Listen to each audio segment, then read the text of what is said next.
Oke, jadi gue udah pakai MacBook Air M4 ini sebagai laptop sekaligus secondary daily driver gue selama kurang lebih sebulan ya. Yang pertama, gue kaget sama performa dari si MacBook Air M4 ini, terutama pas gue coba buat ngedit rough cut video gue, yang artinya gue itu harus ngedit sambil nonton preview videonya di full resolution 4K gitu kan. Nah, selama gue ngedit, preview videonya tuh lancar banget di kondisi full res 4K gitu. Nah, hal kedua yang gue dapet adalah gue jadi paham kenapa orang tuh muji-muji terus nih trackpadnya MacBook ini. Karena emang beneran seenak itu cuy. At least buat gua yang emang sebelumnya udah terbiasa kerja pakai trackpad di laptop Windows, begitu akhirnya dikasih trackpad MacBook jadi makin lancar gitu cuy. Nah, tapi gue ada nemuin satu hal yang menurut gue sih agak nyebelin ya dari si settingan mouse dan trackpad dari si MacBook ini, yaitu dia itu settingan mouse sama trackpadnya nyatu cuy. Yang artinya kalau misalnya kalian pakai mouse yang softwarenya tuh kurang bagus, kayak misalnya mouse-mouse Cina gitu, itu agak susah buat ngebedain scroll wheel antara si mouse sama si trackpadnya, karena dia settingannya tuh nyatu. Jadi kalau misalnya kalian baru colok nih mouse-nya,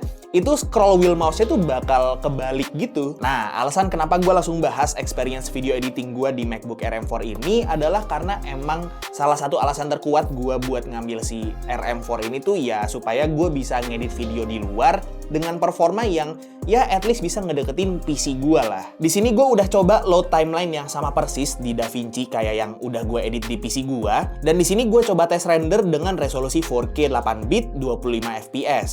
Sebagai comparison, di sini gue bandingin sama renderan dari PC gue juga dengan settingan yang sama, cuma beda di codec sama formatnya aja ya. Dan hasilnya mau PC gue ataupun di MacBook gue, waktu rendernya sama-sama cuma 4 menitan aja untuk video 4K 8-bit 25 fps dengan durasi sekitar 8 menitan cuy. Nah, masih dalam konteks video editing, dia itu bisa overheat juga, bisa throttling juga kalau misalnya di skenario-skenario tertentu, tapi mungkin skenarionya ini nggak sesuai ekspektasi kalian ya. Dan gimana bang, apakah hari ini ada isu overheating di MacBook Air M4 ini? Ada tadi sempat overheat. Terus kalau overheat jadi nge-lag gak? Lumayan.